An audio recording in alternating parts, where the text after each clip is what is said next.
Hi, and welcome to the To Be Read podcast, where we give honest reviews on viral books that you may see on social media and popular book review websites. This is Chris. And Carison, and on today's episode, we will be discussing Twilight by Stephanie Meyer. So cozy on in, and let's see if you should add this book to your TBR shelf. Hello, everyone, and welcome back to our third episode for the 2026 season of the To Be Read podcast. Today, we are going to be discussing Twilight by Stephanie Meyer, and I think there's going to be some shocks coming around here. So first, let's read the synopsis and what Goodreads has for ratings, and let's get on into it. So the synopsis is very short, but here we go. About 3 things I was absolutely positive. First, Edward was a vampire. Second, there was a part of him, and I didn't know how dominant that part might be, that thirsted for my blood. And third, I was unconditionally and irrevocably in love with him. Deeply seductive and extraordinarily suspenseful, Twilight is a love story with bite. Oh, goodness. That's really pulling into the YA side. Anyways, I'm very shocked by the rating. It's 7.3 million ratings, which is not shocking because it's from 2005. But it's only 3.68 stars. Okay, but hold on. We'll get into what our actual ratings were for this book. But come on. Okay, it was kind of cheesy. You just reread it and I audibly laughed so much due to the cringe factor. Okay? Especially because when I was in high school reading this, I ate it up. I was like, this is so good. Stephanie Meyer's a genius. This is the best writing I've ever read, which, by the way, I didn't read much. This was the series that got me back into reading being in high school and got me into the fantasy side of things.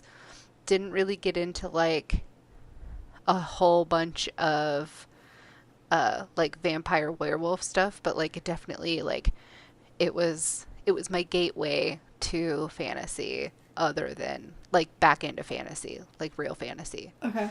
And so, because obviously I love Lord of the Rings, and that's been since 5th grade, but I didn't really read a whole lot from 5th grade up to high school, just sporadically. This is what got me reading. And so Gotcha. I ate it up. I loved it so much. I loved that it was a romance and that there was a bunch of tension and pulling back and all this other stuff. There's a love triangle, the whole 9 yards. But I will say that listening to it, Oh, you listened to I it? because I read it I've read it physically probably 4 or 5 times, right? Uh-huh. And so I was like, I have to listen to it. And I have so many notes. But before we get into that, I will tell you that I rated this 4 stars. But I guarantee I did you that too. at least 1.5 stars of that is because of nostalgia. Yeah, let's be honest. If it wasn't nostalgic, it would have been 3 stars. And so, the rating on Goodreads does not surprise me. I think I'm just surprised because it is so popular. Yeah. But I mean, it's still on the better half of the threes. And so 3 is Yeah. extremely average. So it's still above average. Mm-hmm. So we can't be too mad. Yeah, yeah. It's so Where do you want funny. to start? Okay, so I said I rated it 4. You rated it. I rated it 4. I think I agree with you about the nostalgia part, is that earned a big portion of it. I think the rest of it is just, it was For our listeners out there, Kara and I went to like midnight releases and the movies, got the specialty cups, still drink out of the Edward one, by the way. We still I don't have know where it. mine is. Mine's probably at mom and dad's house, which is And I guarantee you probably not there that my anymore. books are packed, my OG books are packed away somewhere. Yeah. So, Okay, guys, I'm gonna go in on a little secret here that's gonna embarrass myself, but it's okay. It's okay. I was such a Team Jacob stan, okay? So much so that I probably honestly, it was more of like a Team Taylor Lautner stan, okay? Which, side note, him and his wife are pregnant. aww.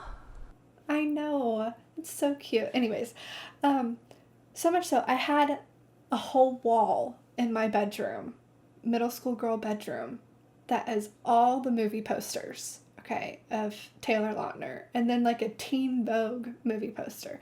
And then I was so obsessed that Chris one year for Christmas got me a cardboard cutout of Taylor Lautner that was in my room up until I like left for college, okay? Like I was yeah, that was me. And was like the Gonna scariest thing every single time we passed your bedroom. It literally like it's tucked in the back of her room, and every time you walk down the hallway and her door's open, it just looks like some random man is just like standing in the shadow of her room, and like the heart attacks that you would have. Yeah, yeah. The Christmas I got it. How she did it, first of all. Our other sister got our dad the leg lamp from A Christmas Story, and she built like like one of the boxes to go with it. And she like took me downstairs and was like, "Okay, so this is the plan. Do you still think it sounds good?" And I was like, "Yeah, why are we..." In my head, I was like, "Why are we talking about this? Like, we've talked about this for weeks." And then I go upstairs. Mind you, this is like, it's still dark out, guys. So it's like 6 a.m. still. Because I was excited for Christmas. Anyways, we go upstairs and my mom's like, "Hey, someone's at the door. Can you go look at it?" Which, like, okay, it should have been another red flag because mom would never let me open the door at 6 a.m. And I open the door and there's Taylor Lautner cardboard cutout standing right there. And, like, I freaked myself out. So then I put it in my room, and we always hosted my dad's side of the family for Christmas dinner. And the whole night, you just kept hearing, "Oh my God, oh my God." Because anytime someone would walk down the hallway to go to the bathroom, we always passed my bedroom, and I had the door open, and they would just see Taylor Lautner in my bedroom. Oh. Oh, that's so Yeah. funny. Yeah. But yeah, so Fine. did you physically read it this time again? Yes, I Okay. did. I don't have my books. They're at mom and dad's house, but a coworker had the books and she let me borrow hers.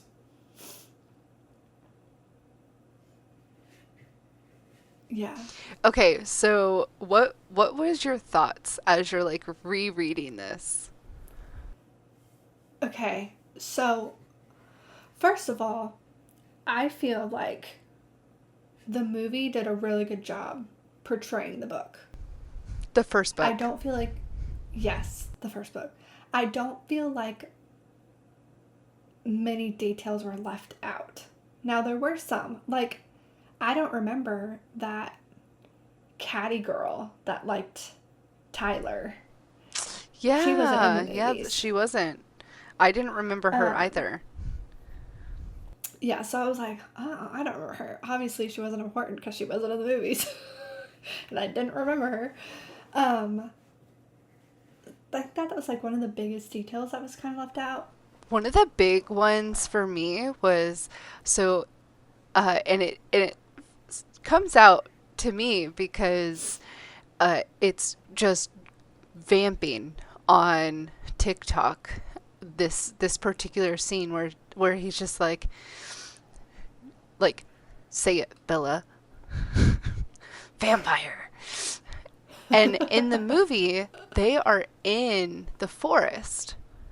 Yeah, where she sees him in his shiny But glory. that is not where they're at in the book. Mm-mm. No. And so, and like, I honestly think that it would have been a lot less cringe if they would have just done it the way that it was in the book. Which probably is why they did it the way they did for the movies, so it wasn't as cringy. No, I think that it's more cringy in the movie. Oh, with her seeing him like that? Yeah, personally, Huh. because they were in his car. He was driving her home. Yeah. And they did that whole scene. So why in the world was it the next day in the forest? I don't know. I don't know I don't either. know. I want to know, like, sometimes I would like to know what the cinematic reason for that is. Is it because they wanted, like, the wilderness and they wanted to, like, speed past? Because it was like a completely different interaction when he showed her like running through the forest, her getting on his back, and like all this other stuff. So like they just kind of jam packed it into one, and maybe that's the reason why they did it. But Also, I even in think, the book, like her getting on his back and like him kind of showing like his superpowers was still really bad to read. It doesn't yeah. it doesn't come off well no matter how you slice it. Yeah. Did it? Okay. I'm It's trying to remember. definitely young adult. I wouldn't even say adult. I put tween down as my descriptive word for this book because Hmm. it's very like, especially the first book. The first book is very like tween appropriate. Hmm. I think the last book is the one is the last book is the one that they get married, or is that the Yeah. second book? Third book? No. It's the last book they get married. Okay. Whichever book they get married in, that's the one I would not let a tween read. I wouldn't either. But while I'm reading this, I'm like, well, I'm listening to it, right? I'm having like flashbacks of the movie, and I'm just like, God, that was so bad. They could have just skipped over it. Yeah. I think they also left out all of Tyler being interested in her. Tyler, yes. Michael, no. Tyler was interested, My, but you didn't feel it near as much in the movies as you do in the book. yeah. And Mike, man, I still don't like him. but Mike in the movies did a really good job portraying Mike in the book. He did. And so, but like, so Mike in the book is one of the first people who just kind of like introduce himself and just kind of like fall for Bella. It's not a secret. It happens very quickly and he becomes obsessed with her pretty fast. With that said, he's like possessive obsessed.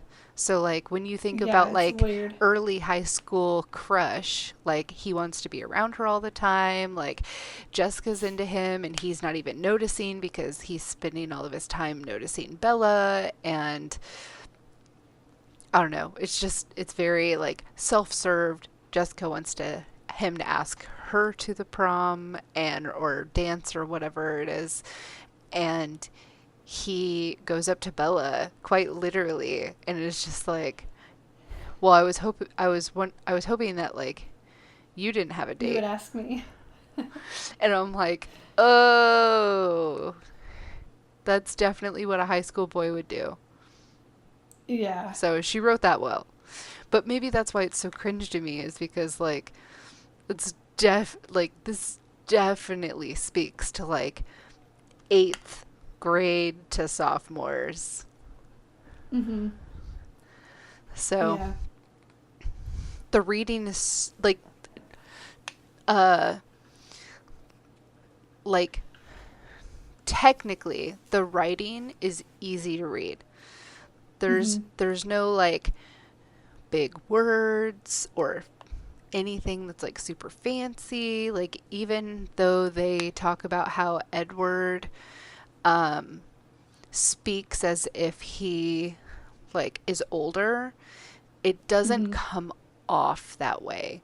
And maybe that's because he's like dumbing himself down for high schoolers, but Mm-hmm. either way, like I feel as if when he's with his family that that would have been different. I'm interested. So my coworker also is letting me borrow Midnight Sun, which is Edward's point of view. So I'm interested in how I'm gonna feel reading his point of view. I haven't ever read it and I would love to. After Yeah, I'll let you reading know. this, I was like, I'm gonna have to. Yeah, yeah, So, but I agree. uh I don't know. It's so funny. And like I hate to continue to just like compare the book to the movie, but like what else do you do in this scenario? This is obviously reread for us. Yeah, I will say. So when I read this growing up, I for the first book only, I watched the movie before I read the book.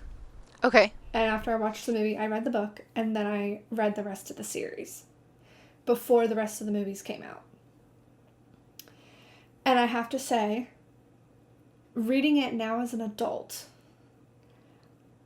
I think I'm going to shock you, but I don't think I'm Team Jacob anymore. That's And that's here's a pretty why. big like I know. Here's why. In the movies, he's, to me, he was portrayed older, and in the movies, he was portrayed more as like an option. Like he could have been an option. Reading the book, okay, he's actually 15 in the book. He did not act 15 in the movies. He acted 15 in the book. Okay. Especially the part where they're at the beach and she sees him again for the first time, which that was different in the movie. Um, and she's saying he's a young boy. Okay. And then she in the book goes, I'm gonna like, she's basically in her telling herself, I'm gonna flirt with him to try to get information on the Cullens. And you don't see that in the movie. it feels like You see her mutual just, flirtation. yes, and it's not that in the book. No. So I think now, growing up, me first seeing him in the movie act the way he was, and then go back and then read New Moon, where Edward disappears and he's there for her, that made me be Team Jacob because I saw, okay, he was a really good friend in the first movie, and I'm he was a great friend in the second movie. I'm curious if you reread the entire series, if you would still switch teams though, because part of me was always a little bit Team Jacob, not because of like the fact that I like the same thing for you, like that he was an actual option or whatever, but Mm-hmm. like Edward is extremely like possessive and controlling and like she talks about how she doesn't like the cold and all these other things. So it felt like she was glamored by him, and that made her fall in love with him because of what vampires are and why people are attracted to them. And then all of a sudden she was special, he was giving her attention, and she was also like this special flavor of heroin for him. And Mm-hmm. Jacob, it just kind of felt like a natural bond. But we also have to remember that I'm also very much team, like, best friends with your spouse. And Mm-hmm. so, what's happening with Bella and Jacob is that their their attraction towards one another builds. For Bella, though, part of that attraction was based off of the fact of being left in the next book. And Mm-hmm. so that I feel like that's kind of natural. She just lost a really close tie, the person who she thought tied her to this earth. And so, of course, she's going to seek out some other lightning rod. Mm-hmm. And so Jacob was that, and he very much wants to be that, you know? And so, Yeah. but I also kind of hated it because I was like, she's just using him, and he genuinely loves her. Yeah. I think that's also why I would switch teams, is because now I'm older and mature and in my own relationship with my husband. I see that, honestly, Bella's the worst. Like, bye, Bella. Yeah, I'm the one thing that I don't like about this dynamic at all is that Bella does not exist without one of these two boys. And so like she's portrayed as a very intelligent, clumsy girl, but she made the choice to go live with Charlie. She is the one who cooks for Charlie. She's the one who ends up kind of caring for him and making sure that like the things that he hasn't been doing, he is doing, and like kind of like creates life within his home. But then outside of that door, she's just a martyr. Mm-hmm. And I hate that so much. Bella is my least favorite character in this entire series. I think that is for a lot of people, though. Because I think people see, like, first of all, she's obsessed, which is just, like, a little weird to me. Yeah, That she is she's obsessed obsessed with, so fast with too. him. But like the thing Yeah. is that you can't that part of that is because Edward and his family are vampires. So people are naturally drawn to Curious. them. Mm-hmm. But for somebody But then who's she, so like, uses intuitive, Jacob. yeah, for someone who's so intuitive, because she talks about how she knew that the waitress was flirting and all these other things. So she's very intuitive, sees things that other people don't, like the color of his eyes, the fact that when his eyes are dark, that he is usually more moody. And so like she picks up on people's like mannerisms more than others. And she Mm-hmm. Stephanie Meyer portrays that very well and is very clear about that. So the fact that she can't sit there and understand that she is quite literally obsessed and try to take herself out of that situation. She has other friends. She could have very well just like went and hung out with other people. But with that said, because of Jacob being a werewolf, maybe she was drawn to him because he is also protection, and she's kind of gotten herself in a little bit of a Yeah. precarious situation. Does it ever say why Edward is drawn to her blood so much?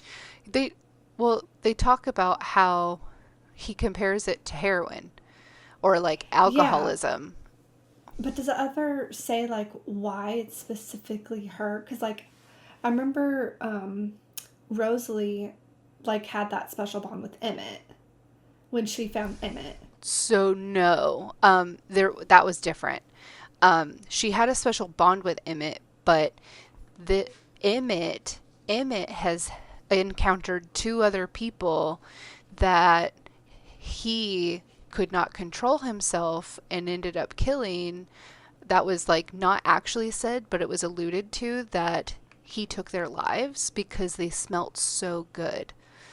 Like they're quite literally Yeah.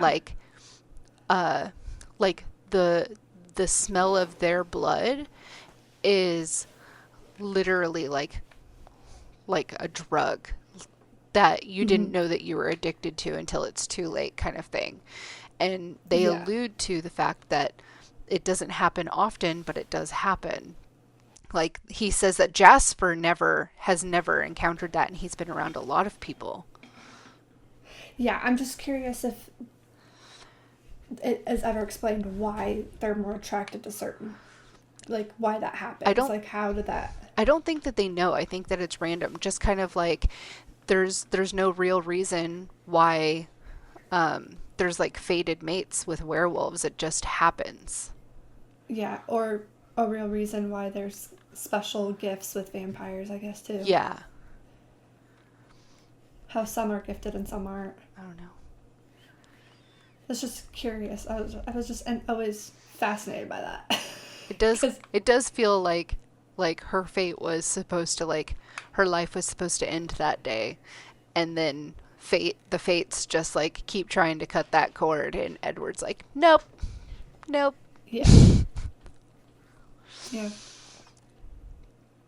But yeah, interesting, crazy. I don't know. It's crazy, like, to think that there's some things that are like really well thought out about this book. I still hate the sparkly vampire. I did do that's so weird. I think I like how in Vampire Diaries they just get burned by the sun. I like that better. Like, and if you're in it too long, then like you would die. That makes Yeah. sense. And I understand trying to like want to just like veer off of like all specifically normal vampire things, but like that's the thing. Yeah. With that said, I do love what has come out of Twilight when it comes to like the egg word memes. I love it so much. Every single Oh time I my see something, gosh. it bothers my husband. It makes him so uncomfortable, and so I constantly save like videos. So there was like somebody who decorated a whole cake, and it has Eggward's face on it. And it was silver. Yes, and Yes, so I saw that one the other day. I saved it just so that I could like show it to him because it makes him And it so had the red uncomfortable. cherries on the top. Yes. That was wonderful. Whoever did that, if you're listening or if this gets to you at all, like, beautiful. I honestly like if you were here, or if I had more people who just like understood the whole like Twilight thing, I'd just be like, I just had a birthday, would have probably been like, no, we gotta have a Twilight birthday. Just for shits and gigs. That's funny. It's so funny. Well, would you recommend this book to be Absolutely. added to a TBR shelf? Absolutely. It's an easy read. There's no reason not to read it. And honestly, it's really fun. There's some really cringe things. You'll find yourself laughing out loud with how uncomfortable you are in certain situations that happen. Not in like a bad way, but in a just like, ooh, what? But like Yeah. completely and utterly, if you have not read Twilight or the whole series, just pick it up and have a great weekend. Yeah, and it's a really good series to get into the fantasy world because it's not a lot of world building, hardly ever. You still get some background knowledge, and it's a good series. It follows the same couple the whole time. Yes, and it does follow basic lore with vampire werewolves, Mm-hmm. minus the sparkly skin, Yeah. but basic And lore. with each book you get to learn more about his family too. Especially when it comes to Jasper and Rosalie, because I feel like like Alice and Emmett are portrayed as like such good vampires, and like Rosalie and Jasper are considered like outcasts. Yeah. And once you get to know them and their stories, you understand why they're so guarded. I do wish that Stephanie Meyer, like, she had such a huge fan base that she could have made spin-off books that gave like history of like how Alice and Jasper met and how they like fell in love, got into a relationship, and how Jasper left like the family that he was with that was a very different family, and like his history in the war and all this other stuff. And same thing with like Emmett and Rosalie, how they became to like be together. And even like I would have Carlisle and Esme. loved to read about Carlisle and Renesmee. No, just Esme. No, Renesmee is I their know, daughter. but I would have loved to read about Carlisle, and I would have loved to read about Renesmee. Oh, with Jacob. Okay, gotcha. Yes, Okay, I understand. yes, I didn't hear the pause. I heard the yeah. just get to Esme, okay. Carlisle and Esme, obviously, but like most Yeah. definitely Carlisle. He's like the most interesting vampire of all of them to me because Mm-hmm. he started was the first family. one, and so Yeah. Um, I'm curious if she back then thought about doing that, but I remember she started writing Edward's point of view, and then somehow it got the leaked. first couple chapters got leaked, and then she was like, I'm never going to write it anymore. And then, like, years and years and years, obviously, because it's published now, she decided to release it. So I'm wondering if that kind of, like, set her back and discouraged her from wanting to do it. Yeah, I mean, maybe, but that's really a shame because there was such a huge following about it. People Yeah. suck.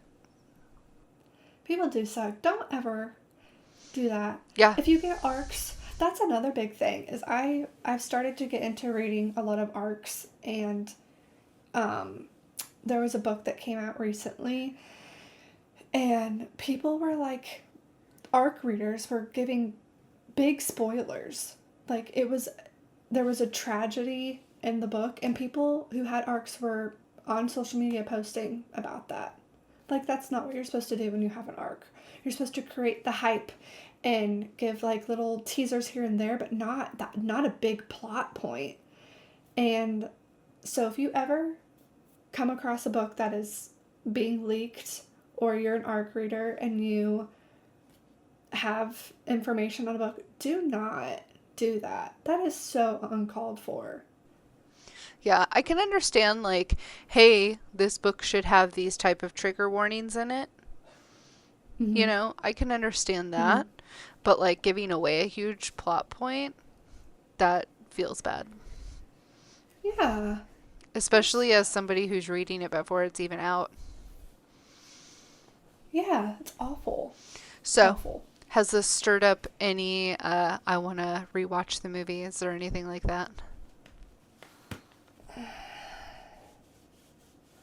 I think the only one I'd want to really rewatch again is the last one, to be honest. Really? Yeah, I That's the just really worst like. one. I really like how it was like so shocking. I just remember us sitting in the movie theater. Okay, spoiler for anyone who's not seen the movies. I mean, come on now, it's been out for over 10 years. You should have read it At and least watched it by watched now. it.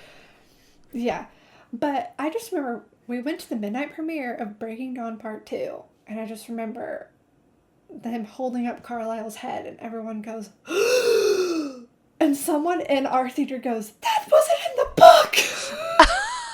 Remember that? And then obviously it was just Alice saying, this is what's going to happen if you don't allow her to live. Um, I don't remember where I was going, but that was like my favorite part, to be honest. I Yeah, think I but think it was like just a little. the CGI in that movie, like their budget ran dry. It was Well, the worst of all the books. Bella and her sickly body, oh, that was really bad. and then Renesmee. Oh, at the end. When they CGI'd what she'd look like when she got older with Jacob. I will say though that as a mother, Oh, I understand I Bella's hatred. not only that, but I can also understand uh Rosalie's Rosalie. reaction and like how she felt so drawn to like be like motherly towards Renesmee and how she became like Mm-hmm. an obsessed aunt essentially, you know, very protective of her and whatnot. Like I can completely understand because like I was told ever since I was 16 that I'd never be able to have children and I on a miracle did, but I remember like how I felt like when my friends were having babies and things like that. I was just like, I have to be the best aunt ever because this is as close as I'm going to be able to get to that. And Mm-hmm. so, like, now that I am a mom and I understand like that motherly instinct, I feel like she had that. She obviously just had it taken away from her because she was dying and was turned into a Yeah. vampire. Yeah. Yeah. Out of all 4 books, which one is your favorite and which one's your least favorite? It's so hard to remember. It all just feels like one whole thing to me. Um, my least favorite's the last one. Even in 1000%. book form? Yes. Hmm. Maybe, I think the third one was my favorite. Oh, really? Eclipse? That one was my least favorite. Why? I don't. To be honest, this whole time you were trying to decide which one was yours, I was like, what the heck was the third book about? And then I just now remembered what it was about. I think that's why. Am I dumb? But that one was with what was it about? the baby vampire. Yeah. Like Sam. Where they're going around meeting all the other vampires, trying to like. Victoria. Mhm. No. Victoria's turning all the people into vampires. That's right. Fight them. That's right. It was the build up. Yeah. And they have the fight with Victoria.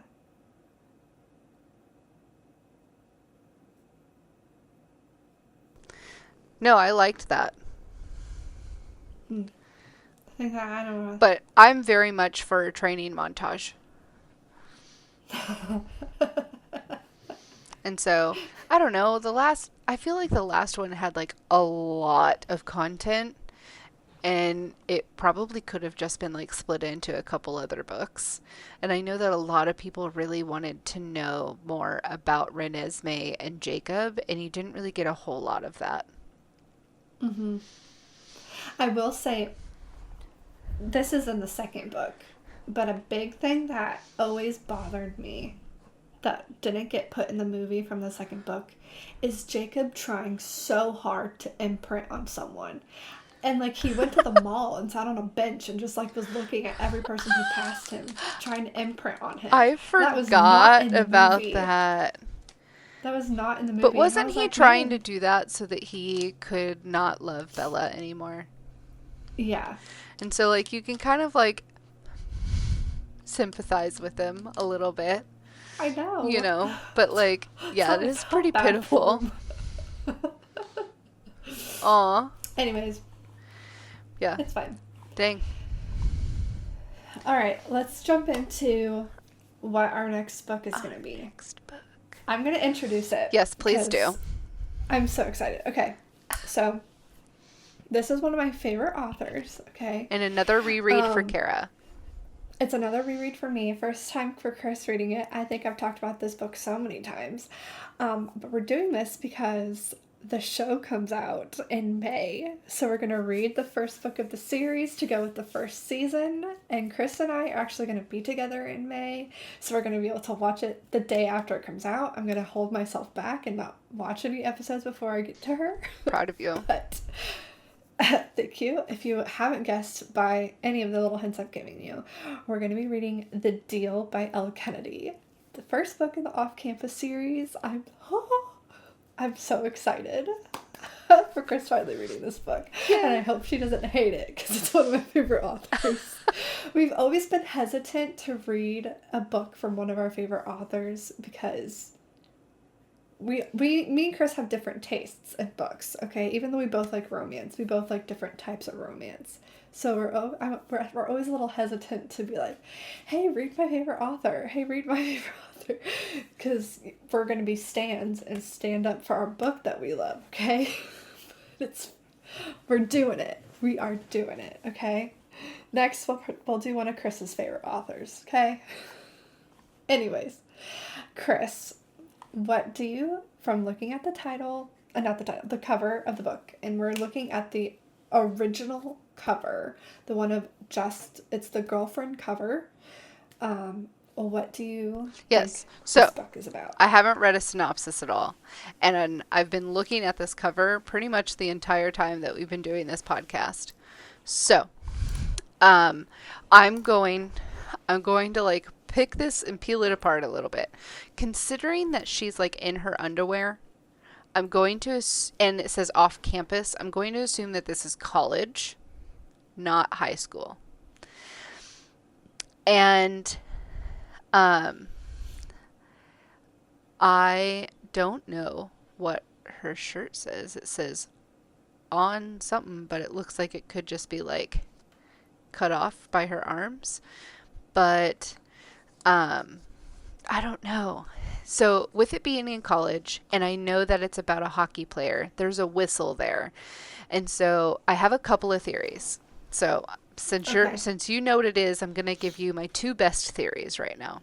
So, Okay. one could be that uh, she's the one who needs to strike the deal. So maybe she is like a manager of the team or something like that, and her car breaks down, needs a ride, and makes strikes a deal with one of the guys on the hockey team to bring her back and forth. Or maybe she's like with one of the like ice skaters or something like that and strikes a deal with him, and she ends up having to like, I don't know, like do his homework. I don't know, because he's on the hockey team. Or, same kind of theory, like with the homework, I think that so I've also seen the cover of the live action, and she doesn't have skates on. And she's like in like cute street clothes. So I'm thinking that she's not like hockey or ice related at all. And maybe like the hockey player is the one that needs the help, and he seeks her out for maybe she's smart and maybe she like tutors him or something. I don't know. Okay. I don't Okay. know what she's getting out of the deal. I haven't thought that far, but like maybe he tutors her and like she's struggling socially because she's a nerd. I don't know. The original cover doesn't give that. That feels very much like a frisky girl.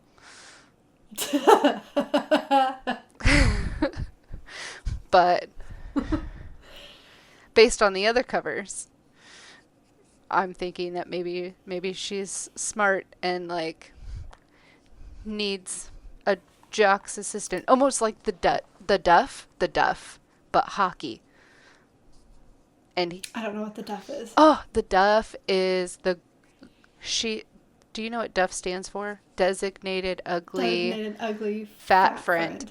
And so maybe she tutors him to help him be able to still play hockey because he sucks at school. And she needs help with a boy. I don't know. Okay. That's a common theme. The kissing Awesome. booth, all that. So I'm thinking that maybe it's that. Gotcha. If it follows a typical theme. If it doesn't follow the typical theme and she's the one who needs help first. Depends on who asks for help first. But those are my two theories. Okay. They're not bad. So yeah, I'm interested now. Yes. Anyways, that is all for today's episode. Make sure you're following us on our Instagram. I have posted, or I am posting tomorrow, our bookish bingo. So make sure you're following along with that. Speaking of our And bingo, we following did us. check off two. Oh, yes, we did. Let's go over that real quick. Um, sorry. For last month, we crossed off Love the audiobook narrator for the Johnson 4. Yes. This month for Twilight, we are crossing off Reread. a reread and Read the whole read the series. whole series. Yes. Yes. So we have two in a row. Yes. On two different planes. And just to like, if you're still with us at this point, we do on our bingo, which you should go to our Instagram to pick up our bingo. Come along with us. But we do have on there that we reach 250 followers. So help us reach that. Share with your friends. We'd love to get there. If you get a bingo, make sure you screenshot it and send it to us. And then we'll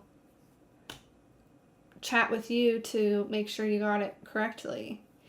We'll ask you some questions on how you got them. And then you could also win a prize that way. And we have been coming up with some cool prize giveaways. So make sure you're following along. Help us get to 250 followers. Get yourself a bingo. And yeah, follow along with us on this. So, that is all for today, guys. Thank you for joining us, and we will see you next time when we talk about the deal. Bye. Bye, guys.